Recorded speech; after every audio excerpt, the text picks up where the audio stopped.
오늘 우리에게 주시는 하나님의 말씀은 시편 23편 1절에서 6절까지 말씀입니다.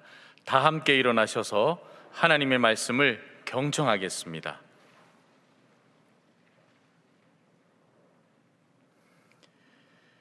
여호와는 나의 목자시니 내게 부족함이 없으리로다. 그가 나를 푸른 풀밭에 누이시며 쉴 만한 물가로 인도하시는도다. 내 영혼을 소생시키시고 자기 이름을 위하여 의의 길로 인도하시는도다. 내가 사망의 음침한 골짜기로 다닐지라도 해를 두려워하지 않을 것은 주께서 나와 함께 하심이라. 주의 지팡이와 막대기가 나를 안위하시나이다. 주께서 내 원수의 목전에서 내게 상을 차려주시고 기름을 내 머리에 부으셨으니 내 잔이 넘치나이다. 내 평생의 선하심과 인자하심이 반드시 나를 따르리니 내가 여호와의 집에 영원히 살리로다. 이것은 하나님의 말씀입니다. 아멘. 페르시아에 한 통치자가 있었습니다. 근데 신하들이 이분을 가만히 보니까 막강한 권력을 갖고 있으면서도 이분은 겸손합니다. 그리고 때로는 위기와 어려움을 겪는데도 불구하고 평정심을 유지하면서 지혜롭게 그 문제를 잘 풀어가는 것입니다. 아무리 생각해도 이분은 참 좀 특별한 분이라고 생각했는데 이분에게서 특별한 것 하나를 발견했습니다. 다른 것은 아니었습니다. 왕궁에 아무도 모르는 작은 방, 그 방에 들어가서 한동안 머물다가는 나오곤 하는 것을 가끔 목격하기도 했습니다. 어느 날 신하들이 궁금해서 이 임금에게 물어봤습니다. 왕이시여, 당신이 가시는 그 방이 어떤 방입니까? 그럴 때 임금은 그 방에 신하들을 데리고 들어갔습니다. 그 방은 아주 좁은 방입니다. 그런데 그 방에 가보니까 아무것도 없었습니다. 그냥 흔히 목자들이 입는, 목동들이 입는 떨어진 옷, 남루한 옷, 그거 몇 벌 정도, 그리고 지팡이와 막대기, 그리고 밥을 먹을 때 쓰는 깡통 같은 거, 그런 그릇 몇 개, 그 외에는 찾아볼 수가 없었습니다. 아니, 이 방은 어떤 방입니까? 그럴 때에 왕이 이렇게 대답했습니다. 내가 옛날에 나라가 시끄러울 때 그때 피난 가서 목동으로 살았거든. 참 비참했던 그 삶, 힘들었던 삶, 그 삶을 내가 잊지 말고 내가 겸손하게 백성들을 잘 섬기자는 마음으로 내 마음이 흔들리고 화려한 왕궁의 그 유혹이 내 삶을 다가올 때마다 나는 이 방에 온다네. 그리고 이 방에서 내가 과거에 누구였는지, 그리고 내가 오늘 어떻게 여기까지 오게 되었는지를 묵상하면서 내 마음의 균형을 다시 찾는다네. 그런 표현을 했다고 합니다. 오늘 시편 23편을 읽으면 그런 마음이 우리 마음속에 차분하게 다가옵니다. 그렇게 어려운 말도 아닙니다. 쉽습니다. 간결합니다. 그러나 그 간결함이 우리 가슴을 파고듭니다. 우리 마음을 적실 때가 얼마나 많은지 모릅니다. 우리를 위로해 줍니다. 아마 이 시는 비교적 다윗이 노년에 인생의 모든 고초와 고난을 겪고 난 다음에 자기의 삶을 회상하면서 돌아보면서 고백했던 시가 아니겠는가, 그렇게 사람들은 이야기합니다. 짧은 시지만 강하게 우리에게 다가오는 그의 고백들. 그는 자기 인생을 살아오면서 어떤 삶을 살았다고 고백하고 있나요? 그리고 어떻게 해서 목동이었던 그가 왕의 자리에 이르기까지, 그리고 하나님의 합당한 사람으로 쓰임받을 때까지 어떻게 자기의 삶을 걸어왔는지, 하나님이 계속 쓰시는 사람, 그 다윗의 삶을 우리가 돌아보면서, 우리가 잠깐이지만 우리의 살아온 삶을 돌아보면서 내 삶은 어떻게 여기까지 오게 되었는가를 묵상하며 앞으로 걸어갈 길을 다시금 다잡고 또 믿음 안에서 소망을 가지고 걸어가는 그런 귀한 시간이 되었으면 좋겠습니다. 자기 인생을 돌아보며 다윗은 어떤 고백을 합니까? 첫 번째로 다윗은 자기 인생은 여호와 하나님으로부터 시작되었다고 그렇게 선언합니다. 이 시의 시작은 여호와는 나의 목자시니라는 선언으로 시작됩니다. 그리고 그 다음에 설명이 나옵니다. 바로 이 의미는 자기 인생이 처음부터 지금 여기까지 살아오는 동안 하나님이 내 삶의 주인이 되셨고 내 인생의 길잡이가 되셨고 내 인생의 기초였다는 것을 그는 고백하고 있습니다. 다윗이 고백한 여호와 하나님은 어떤 분입니까? 그분은 스스로 있는 자입니다. 그분은 창조주입니다. 영원히 존재하시는 분입니다. 언약하신 것을 변치 않고 성실하게 지키시는 분입니다. 생사화복을 주관하시는 분입니다. 다윗이 이 하나님이 자기 삶의 시작이었고 그리고 자기의 전부였다고 고백하는 것입니다. 근데 철학자인 데카르트는 나는 생각한다, 고로 나는 존재한다라고 그는 그렇게 선언했습니다. 그는 모든 철학의 기초를 생각하는 자기가 있기 때문에 바로 이 세상에 존재하고 모든 것이 존재한다고 그렇게 가설을 세우고 그는 자기의 철학을 그 위에 쌓았습니다. 자기가 있어야 세상이 있고 자기가 세상의 중심이라는 생각도 가질 수가 있습니다. 그러나 다윗은 그렇게 하지 않았습니다. 내 인생의 시작은 하나님이었다고, 내 인생의 출발도 하나님이었고 그 하나님이 내 삶을 인도해 오셨고 내 삶의 모든 내용이 그 하나님 때문에 이루어졌다고 그는 고백합니다. 다윗은 시편 23편뿐 아닙니다. 시편에 나오는 여러 편, 이 다윗이 지은 이 시편을 바라보면 그는 자기의 삶의 경험을 바탕으로 이 시편 속에서 이 하나님이 어떤 분이었는가 하는 것을 고백하고 있습니다. 바로 그 하나님은 나의 빛이었다고 그렇게 고백합니다. 내가 인생의 길에 어디로 가야 될지 모르는 캄캄한 밤중에 하나님께서는 나에게 빛이 되셔서 내가 걸어갈 길을 비춰주셨다고 그렇게 고백합니다.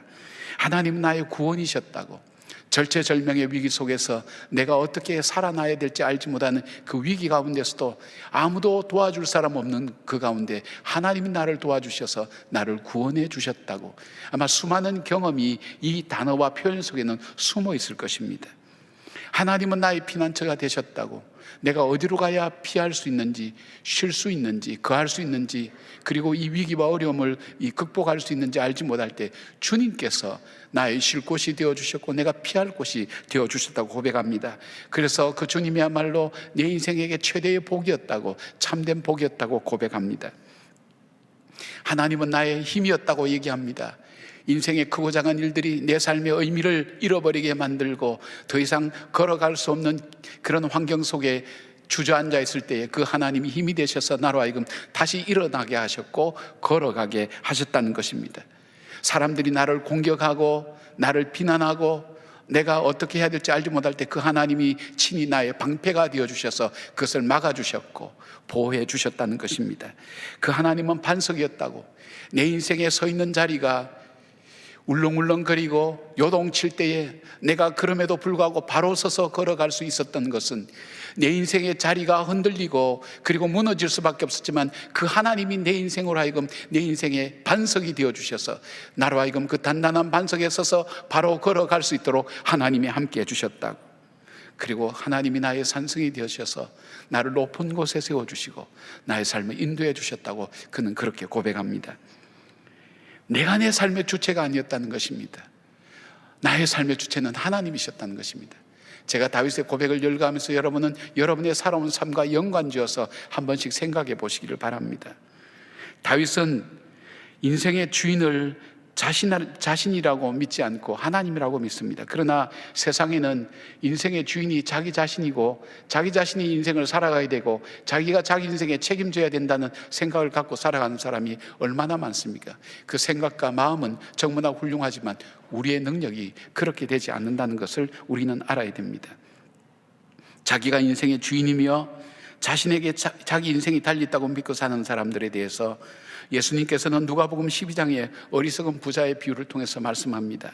17절부터 19절에 이 부자가 이렇게 얘기합니다. 심중에 생각하여 내가 곡식 쌓아둘 곳이 없으니 어찌할까 하고 또 이르되 내가 이렇게 하리라, 내 곡간을 헐고 더 크게 짓고 내 모든 곡식과 물건을 거기 쌓아두리라. 또 내가 내 영혼에게 이르되 영혼아 여러 해 쓸 물건을 많이 쌓아뒀으니 평안히 쉬고 먹고 마시고 즐거워하자 하리라 하되, 여러분 짧은 3절 속에 내가라는 표현이 무려 6번 이상이나 나오고 있습니다.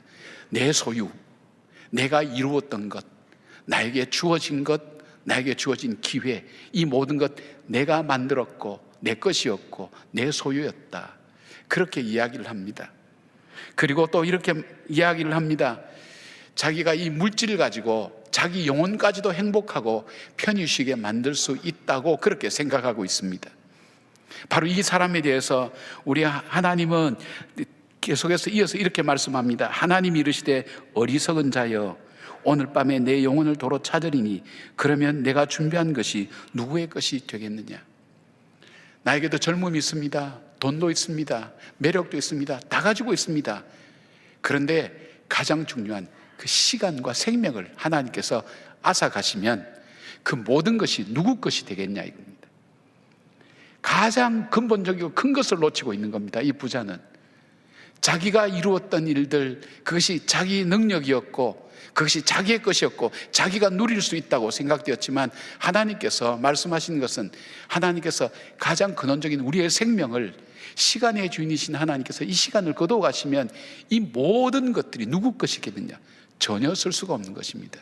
성경은 이런 사람을 향해서 어리석은 사람이라고 말씀합니다.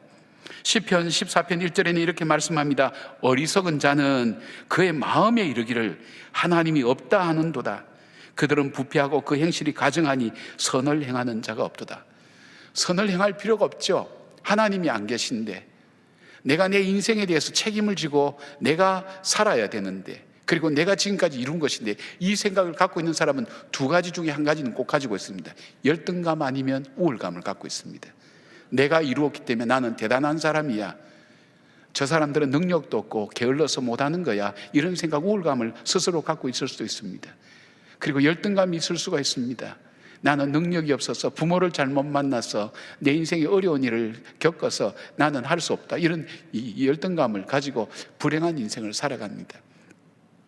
우리 이지선 자매가 오셔서 간증할 때 그렇게 하는 거예요.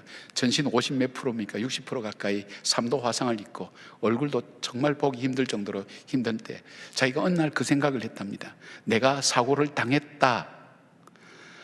사고를 당했다 생각하니까 자기는 일평생 피해자로밖에는 살 수 없다는 것입니다. 그 사고가, 내가 사고를 당했다.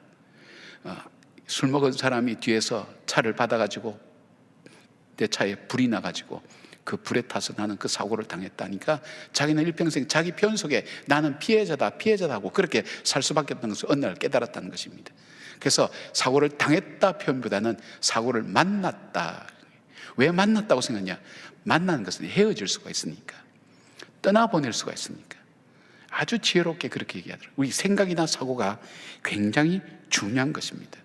내가 내 인생을 책임지고 살아가겠다고 생각하고 내가 내 인생의 주인이라고 생각하는 사람에 대해서 시편 49편 14절은 이렇게 말씀합니다. 그들은 양같이 수월에 두기로 작정되었으니 사망이 그들의 목자일 것이라. 수월이 그들의 거처가 되리라. 수월은 지옥을 말합니다. 내가 내 인생의 주인이다, 내가 내 인생을 살아간다, 내가 행복과 불행은 내 손에 달려있다 생각하는 그 인생의 끝은 사망이 그들의 목자가 된다 그랬어요. 그들을 한 걸음 한 걸음 이끌어가고 생각을 이끌어가고 삶을 이끌어가는 그 걸음이 사망이라는 거예요. 그리고 그들의 거처는 늘 지옥이라는 거예요. 그것을 하나님 말씀은 우리에게 알려주고 있습니다. 인생의 불행은 하나님이 자기 삶의 시작됨을 알지 못하는 데서 시작됩니다. 인생의 의문은 하나님을 모르는 데서 나옵니다. 내 삶의 어두움은 빛 대신 주님을 자기의 주인으로 모시지 않고 자기 스스로 살아갈 때 그 어두움이 자기 삶의 전부가 되게 됩니다. 다윗처럼 내 인생의 시작이 하나님께 있고 하나님이 나의 목자가 되어주신다고 고백하는 인생은 견고한 인생이 됩니다. 무너지지 않습니다. 하나님이 책임지는 삶이 되는 것입니다. 다윗의 삶은 하나님이 책임지는 삶이었습니다. 이제 우리의 생각과 언어를 바꿔야 됩니다. 내 말에, 내 언어에, 내 생각의 주어는 내가 아닙니다. 물질이 아닙니다. 내 자녀가 아닙니다. 모든 것보다도 내 삶의 주인은 바로 하나님이시라는 것, 그 하나님으로부터 시작되었다는 것을 우리가 고백할 때에 우리의 삶의 길이 달라지는 것입니다. 하나님은 그 다윗을 인도하셨고 붙드셨고 그를 선하게 인도하셔서 왕의 자리에 이르기까지, 아니 왕보다 더 소중한 자리인 주님의 마음에 합한 자로서 주께서 쓰시는 하나님의 위대한 사람이 될 수 있었다는 것을 말씀하고 있습니다. 우리가 이런 간증을 가끔 듣습니다. 내 인생은 갈급했습니다. 나는 갈망했습니다. 무엇이든지 채워지지 않았습니다. 나는 내 삶의 의문을 찾기 위해서 몸부림쳤습니다. 어느 날 내 친구가 나에게 와서 교회로 나를 인도했습니다. 나는 어느 날 그 친구와 함께 교회를 가게 되었습니다. 교회에 가서 목사님이 하시는 말씀을 들었습니다. 근데 그 목사님의 말씀이 내 마음을 찔렀습니다. 목사님의 말씀을 듣고 있는 나는 어느새 내가 예수를 믿어야 되겠다고 그런 결단을 하게 되었습니다. 목사님이 앞으로 초청했습니다. 예수를 믿을 사람 앞으로 초청할 때 나는 일어나서 그 앞으로 걸어갔습니다. 그리고 나는 주님을 영접하고 믿는 사람이 되었습니다. 자, 같은 얘기를 이렇게 얘기할 수 있습니다. 내 인생은 갈급했습니다. 그리고 내 인생의 모든 문제에 의문을 가지고 살았습니다. 안타까웠습니다. 그런데 어느 날 하나님께서 내 친구를 통해서 나에게 복음을 전해 주셨습니다. 나는 그 친구의 복음을 들었습니다. 주님께서 내 마음을 감동시키셔서 나로 하여금 교회 가고 싶은 마음을 하나님께서 주셨습니다. 하나님께서 나를 예배에 참석하게 하셨습니다. 하나님께서 목사님을 통해서 주신 그 말씀이 내 가슴을 때렸습니다. 나를 찔렀습니다. 나의 어두운 부분을 밝혀주셨습니다. 성령께서 내 마음을 감동시켜서 나로 하여금 일어나게 만들었습니다. 그리고 목사님이 초청하실 때 나로 하여금 그 앞에 담대하게 걸어가며 예수 그리스도를 영접하도록 성령께서 나를 만들어 주시고 인도해 주셨습니다. 그 주님이 나를 사랑하셔서 나는 주님의 자녀가 되었습니다. 여러분, 같은 이야기인데 어쩌면 이렇게 다를 수 있나요? 뭐가 다르기 때문에 그렇죠? 주어가 다르기 때문입니다. 앞에는 주어가 납니다. 그러나 뒤에 주어는 하나님입니다. 여러분, 오늘 이 자리에 앉아 계신 것도 내 의지와 내 결단으로 나왔다고 생각할 수 있지만 그보다 더 근원적으로 우리의 사람의 마음을 움직이시는 하나님께서 내 마음을 움직이시고 감동시켜 주셔서 예배의 자리에 나오게 하셨고, 지금 세상의 수많은 말 중에 하나님의 말씀을 나의 말씀으로 듣고 받아들일 수 하시는 것도 성령께서 내 마음을 움직이시는 것이라는 이 고백이 되어질 때에 세상이 다르게 보이기 시작합니다. 내 인생의 언어가 바뀝니다. 내 삶의 방향이 바뀝니다. 보는 관점이 달라지는 것입니다. 그것이 다윗이 걸어온 길이었습니다. 하나님께서 인도하신 길이었습니다. 사랑하는 여러분, 하나님이 인도하신 길로 걸어가시길 바랍니다. 주님을 내 삶의 주인으로 섬기시길 바랍니다. 주님이 원하시는 길, 그 길을 믿음으로 따라가는 저와 여러분 되기를 주님의 이름으로 축복합니다. 두 번째로 다윗은 무엇을 고백합니까? 다윗은 자기 인생은 하나님이 자기의 목자이셨다고 그렇게 고백합니다. 자, 다윗은 하나님이 자신의 목자였고 자신은 하나님의 양이라는 것을 분명히 알고 있었습니다. 6절의 짧은 시 속에 나의라고 하는 그 주님이 나의 목자였다는 이 나의라는 표현이 무려 14번이나 나오고 있습니다. 인생의 구비구비마다, 그리고 인생의 계기마다, 골장마다 그 하나님이 나의 하나님이셨다는 것, 그렇게 고백합니다. 다윗은 자기의 목자 되신 하나님께서 자기를 위해서 무엇을 해주셨는지 체험을 통해서 분명히 알게 되었고, 자기 자신은 하나님께 양이었다는 것을 철저하게 깨닫고 있습니다. 관계는 체험을 통해서 더 알게 되고 깊어지게 됩니다. 여러분, 예수님이 세상의 구주시라는 것 우리가 다 압니다. 우리의 창조주시고 우리의 생사복을 주관하신 분이라는 것 여러분, 저도 다 알고 있습니다. 그러나 그 하나님, 나의 하나님이라는 것과는 다릅니다. 둘 다 똑같은 사실이지만 내 삶에 영향을 주고 나로 하여금 내 삶에 새로운 깨달음을 주고 나로 하여금 새로운 길로 가게 하는 것은 그 하나님이 바로 나의 하나님이라는 그 고백이 되어질 때에 삶이 바뀌게 되어 있습니다. 여러분, 마태복음 16장에 보면 가이사라 빌립보 지방에 갔을 때에 예수님께서 제자들에게 물어봅니다. 사람들이 나를 누구로 하느냐? 예수님이 에레미야라고 그럽니다. 엘리야라고 그럽니다. 여러 선지자 이름을 아마 되었을 것입니다. 그리고 정말 세례 요한이라고 얘기한 사람도 있었을 것입니다. 예수님은 그들의 그 대답 앞에 반응을 전혀 보이지 않았습니다. 그리고 오히려 질문을 합니다. 너희는 나를 누구로 하느냐? 이 질문이 어떤 의미가 있을까요? 너희는 나를 누구로 하느냐? 지금 너는 나를 누구로 믿고 있느냐? 그 고백인 것입니다. 그 질문인 것입니다. 제자들이 당황했습니다. 예수님을 잘 아는 것 같았는데 나에게 있어서 이 예수님은 누구였는가를 대답하는 사람이 없었습니다. 그때 베드로가 얘기합니다. 주는 그리스도시요 살아계신 하나님의 아들이라고. 여기에 주는 이 표현은 이 퀴리오스라고 하는 주인이라는 그런 의미가 아닙니다. 수라고 하는 인칭 대명사입니다. 2인칭 인칭 대명사입니다. 쉽게 말하면 내 앞에 있는 당신 예수님은 나의 그리스도십니다. 하나님의 아들입니다. 그 고백인 것입니다. 그리스도라는 것은 구세주라는 뜻입니다. 구세주는 구세주의 역할을 할 수 있는 이 그리스도인은 기름 부음을 받았는데, 그리스도의 역할을 할 수 있는 그 메시아는 어떤 분인가? 예언을 통해서 하나님 주신 말씀은 그분은 참 제사장이라는 겁니다. 그러니까 내 앞에 있는 그 예수님은 나에게 있어서 나의 죄를 용서해 주시고 나의 기도를 들어주시고 나를 하나님과 연결시켜주는 중보자이십니다. 그 고백입니다.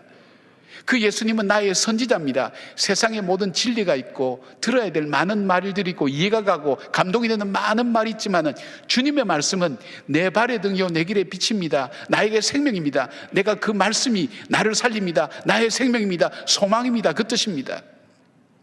주님 나의 왕입니다. 내가 정말로 섬기고 복종하고 따라갈 분, 그리고 나를 지켜주시고 보호해 주신 바로 그분이 바로 예수님 당신입니다. 그 고백입니다. 여러분, 1인칭과 2인칭의 관계는 삶을 변화시키는 관계입니다. 그가 어떻게 했다, 그거는 나에게 아무 상관이 없습니다. 그러나 너는 나를 누구라 하느냐는, 거기에는 삶의 변화와 그리고 삶에 대한 관계가 여기엔 전제되어 있습니다. 주님이 그걸 물어보신 겁니다. 바로 이 다윗은 그 하나님이 창조주 하나님, 바로 이 세상의 역사를 주관하는 하나님, 그리고 이 인생의 생사화복을 주관하시는 그 하나님이 그냥 하나님이라는 그 지식이 아니라 그 하나님이 내 삶을 살아오면서 나의 하나님이 되셨다, 그 고백을 그는 드리고 있는 겁니다. 그리고 하나하나 열거합니다. 인생의 고비와 순간순간마다 그 하나님이 나의 하나님이 되어주셨다고. 그래서 그 하나님이 나의 빛이 되어주셨고 반석이 되어주셨고 산성이 되어주셨고 요새가 되어주셨고 나의 복이 되어주셨다고 고백할 수 있는 이유가 바로 그것인 것입니다. 요한복음 15장 5절에 나는 포도나무요 너희는 가지라, 그가 내 안에 내가 그 안에 거하면 사람이 열매를 많이 맺나니 나를 떠나서는 너희가 할 수 없습니다. 아무것도 할 수 없습니다. 주님을 떠나서는 아무것도 할 수 없다고 예수님 말씀하셨습니다. 다윗의 고백이 이 고백이 아닐까요? 바로 주님과 붙어있는, 가지에 붙어있는 그 줄기에 붙어있는 그 가지, 바로 그 삶이 나의 삶이었다고, 주님과 함께하는 삶이었다고, 주님과 동행하는 삶이었다고, 그 주님이 나의 주님이었다고 그 고백을 드리는 것입니다. 목동으로서 양을 쳤던 다윗은 목자와 양의 관계가 절대적인 관계임을 체험적으로 알았습니다. 목자를 떠난 양은 살 수 없듯이 자신은 하나님 떠나서는 살 수 없었던 존재였고 삶이었다는 것을 고백하는 것입니다. 목자는 많은 양 중에서 자기의 양을 자기 소유를 삼습니다. 그래서 어떻게 하는가 하면 양 새끼가 태어나면 그 양의 이름을 지어준다 그래요. 그 양과 목자만이 아는 이름을 지어준다 그래요. 이름을 지어줘서 그 이름을 부른답니다. 그리고 양의 귀에 이 나무를 뒤에 받치고 날카로운 칼로 이 귀를 찢습니다. 찢어서 표시를 합니다. 그 목자의 소유라는 것. 그러면 바로 이 양은 목자의 소유가 되는 표시가 됩니다. 양을 안다는 거예요. 양은 나를 알고, 양은 내 목소리를 안다고. 목자가 그랬듯이 양은 안다는 것입니다. 다윗의 고백, 이 고백이 뭘까요? 나의 목자라고 할 때는 그 고백은 뭘까요? 주님이 내 이름을 지어주셨다.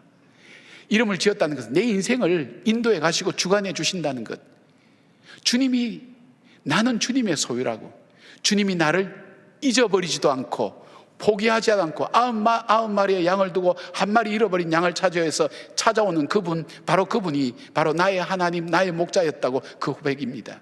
내가 어두울 때, 방황할 때 나를 버려두지 않고 나를 찾아서 끝까지 포기하지 않고 찾아오시는 그 하나님이 나의 인생의, 나의 삶의 목자였기 때문에 내가 오늘 여기까지 올 수 있었다는 그 고백이었습니다. 바로 그 하나님을 고백하고 있는 것입니다. 사랑하는 여러분, 우리는 인생을 살아가면서 우리는 삶의 길을 잃어버릴 때도 많습니다.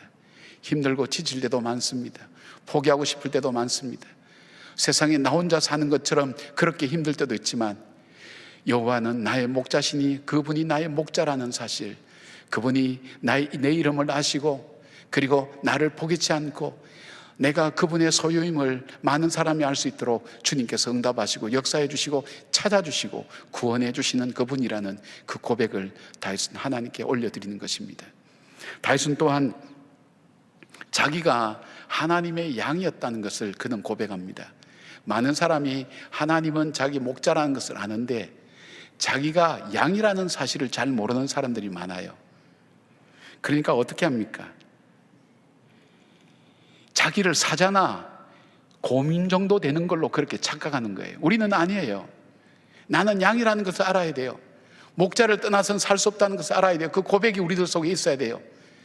내가 호랑이나 사자나 이 정도 되면 내가 스스로 먹을 것을 찾을 수 있고 구할 수 있습니다. 그러나 양은 그렇게 할 수가 없습니다. 그렇게 되면 어떻습니까? 양은 철저하게 목자를 의지해야 됩니다. 목자를 따라가야 됩니다. 다윗은 자기가 왕임에도 불구하고, 다윗은 모든 전쟁에서 승리한 장수임에도 불구하고 자기는 하나님의 양이라는 사실을 잊어버리지 않았습니다. 그래서 하나님께 늘 구합니다. 하나님께 간구합니다. 하나님, 내 인생을 붙들어 주십시오. 나와 함께 동행해 주십시오. 이 고난 가운데도 하나님, 나를 인도해 주십시오. 하나님께 도움을 요청합니다. 교만하지 않았습니다. 겸손합니다. 사람들은 자기 힘으로 인생을 살아간다고 착각하게 됩니다. 교만한 사람은 그 사람이 교만한 것을 자기가 가장 늦게 압니다. 말에서, 행동에서, 삶의 선택에서, 예배드리는 자세 가운데서 교만은 묻어나오게 되어 있습니다. 다른 사람들은 아는데 자신은 맨 마지막에 깨닫게 된다는 것입니다. 다윗은 주를 떠나서 살아갈 수 없는 존재임을 알았기 때문에 매 순간 주님을 의지했습니다. 교만할 수 없었습니다. 자랑할 수 없었습니다. 그런 다윗을 향해서 사도행전 13장 22절에는 이렇게 말씀합니다. 다윗을 왕으로 세우시고 증언하여 이르시되 내가 이새의 아들 다윗을 만나니 내 마음에 맞는 사람이라, 내 뜻을 다 이루리라 하시더니, 주님께서 내 마음에 맞는 사람이다, 다윗은. 왜요? 하나님과 나와의 관계가 분명합니다. 주님은 나의 목자시요 나는 그분의 양입니다. 그 고백을 잃지 않고 살았던 다윗은 인생의 위기와 어려움 가운데서도, 인생의 폭풍 가운데서도 그는 굳굳이 서서 하나님의 사람으로 아름답게 삶을 살아갈 수가 있었습니다. 고난을 헤쳐갈 수 있었고, 두려움을 극복할 수 있었고, 그리고 절망적인 순간에도 소망을 붙들고 한 걸음 한 걸음 앞으로 걸어갈 수가 있게 된 것입니다. 바로 하나님과 바른 관계를 맺을 때에 하나님께 이런 축복을 주시는 것을 보게 됩니다. 사랑하는 여러분, 하나님이 나의 목자라는 것, 나의 목자라는 것, 그것을 꼭 고백하시길 바랍니다. 그리고 매 순간 매 순간 하나님 나의 목자 되심을 잊어버리지 마시고, 그 목자 되신 주님이 양을 아는 것, 그리고 그와 마찬가지로 나를 알고 계신다는 것, 그리고 나는 주님의 도움 없이는 살아갈 수 없는 연약한 존재라는 것, 바로 이런 겸손함을 가지고 하나님께 걸어 나갈 수 있는 저와 여러분의 삶이 되기를 바랍니다. 세 번째, 다윗은 어떻게 고백합니까? 자기 인생은 하나님 안에서 부족함이 없었다고 그렇게 고백합니다. 다윗만큼 인생의 결핍과 부족함을 겪으며 살았던 사람은 없을 것입니다. 성장할 때는 그는 막내로 태어났습니다. 집에서도 인정받지 못하고 무시를 당했습니다. 그가 골리앗을 죽이고 왕의 사위가 되었지만 바로 장인어른 사울 왕에 의해서 아내도 빼앗기고 12년 동안 그는 도망자의 신세를 살게 될 수밖에 없었습니다. 그는 외국으로도 망명했습니다. 그리고 자기 나라에 돌아와서도 살 곳이 없어서 동굴 속에 거하면서 살았습니다. 10여 년 이상을 그런 쫓기는 인생으로 살았습니다. 그리고 원통하고 빚지고 억울한 사람과 400명과 함께 공동생활하면서 인생의 비참한 밑바닥을 맛보면서 살았던 사람입니다. 그러나 그가 왕이 되고 나서도 순탄하지 않았습니다. 그의 큰아들이 막내 여동생을 범합니다. 욕보일 때 둘째 이 아들이 큰 형을 죽입니다. 죽이고 도망갑니다. 그리고 나중에는 반란을 일으킵니다. 바로 이 아들의 반란, 사랑하는 아들에 의해서 반란을 당하게 된 다윗은 그냥 울면서 그 왕국을 쫓겨서 도망가게 됩니다. 그리고 무수한 수모와 어려움을 당하게 됩니다. 그것이 다윗의 일평생 그의 삶을 지배했던 그런 삶이었습니다. 결핍과 부족과 그리고 고통이 계속 찾던 그 삶. 그런데 결핍투성이 인생이었던 다윗이 하나님을 목자로 선포하고 나서 자기 인생은 부족함이 없다고 외치는 이유가 무엇입니까? 그는 양과 목자 관계를 너무나 잘 알고 있었습니다. 양에 대해서도 목자에 대해서도 잘 알고 있었습니다. 양은 결핍 그 자체의 동물입니다. 양은 목자 없이는 생존할 수가 없습니다. 양이 생존하기에 많은 것이 필요하지만 모든 것이 목자에게 달려 있습니다. 그래서 선한 목자를 만나면 양은 풍성해지는 것입니다. 목자의 경험을 가진 분들에 의하면 양은 굉장히 의존적인 동물입니다. 스스로 먹을 것을 구하지 못합니다. 자신을 방어할 수 있는 발톱이나 뿔 같은 무기도 없습니다. 방향을 잘 잡지도 못합니다. 자기 스스로 집을 찾아가지도 못합니다. 어디에 푸른 초장이 있는지도 모르고 오히려 메마른 땅으로 가기도 합니다. 게다가 양은 고집이 세고 완고합니다. 그리고 양을 희게만 보는데 가까이 보면 더러운, 오염되기 쉬운 그런 동물입니다. 이사야 선지자는 양에 대해서 이렇게 표현합니다. 53장 6절에 우리는 다 양 같아서 그릇 행하여 각기 제 길로 갔거늘. 바로 우리 인생의 길이 우리는 다 양 같다고 얘기했습니다. 알지도 못하면서 능력도 없으면서 그리고 마음대로 자기 고집을 피우고 살아가는 그 양처럼 그렇게 제 길로 갔다고 그렇게 표현하고 있습니다. 다윗은 자신의 목자 대신 바로 그 하나님께서 자기 인생의 고비 속에 어떻게 자기를 만족시키셨는지, 어떻게 자기를 풍성하게 하셨는지 그는 세 가지로 얘기합니다. 하나님은 나의 보호자셨다고. 내가 사망의 음침한 골짜기를 갈지라도 해를 두려워할 수 없었다고. 왜냐하면 주의 지팡이와 막대기가 나를 지키셨다고, 나를 보호하셨다고. 하나님의 보호하심이 없었으면 내 인생은 찢어지고 무너지고 부서지고 깨어질 수밖에 없었다고. 근데 그 양을 보호하는 목자처럼 내가 골짜기에 빠지면 그 지팡이로 목을 걸어서 끌어올려서 내 삶을 소생시키셨던, 나를 보호하신 그 하나님, 그리고 하나님이 자기를 인도하셨다는 것입니다.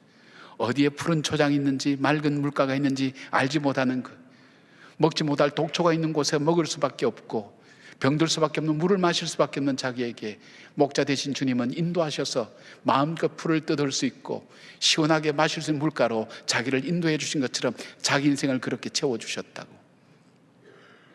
그 하나님은 나의 공급자였다고.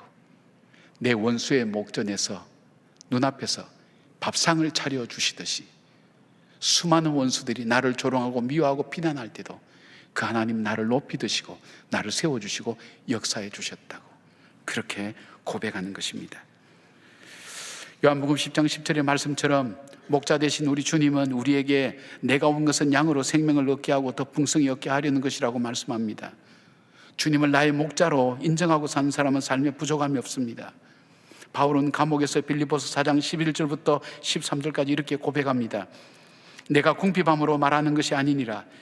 어떠한 형편이든지 나는 자족하기를 배웠노니 나는 비천에 처할 줄도 알고 풍부에 처할 줄도 알아. 모든 일 곧 배부름과 배고픔과 풍부와 궁핍에도 처할 줄 아는 일체의 비결을 배웠노라. 내게 능력 주신 자 안에서 내가 모든 것을 할 수 있느니라. 내게 능력 주신 자 안에서 내가 모든 것을 할 수 있느니라 하는 이 말씀은 내게 부족함이 없으리로다, 이 말씀과 일목상통하는 것입니다. 여러분, 주님께서 나와 함께 하실 때 그 주님은 나의 공급자가 되어 주십니다.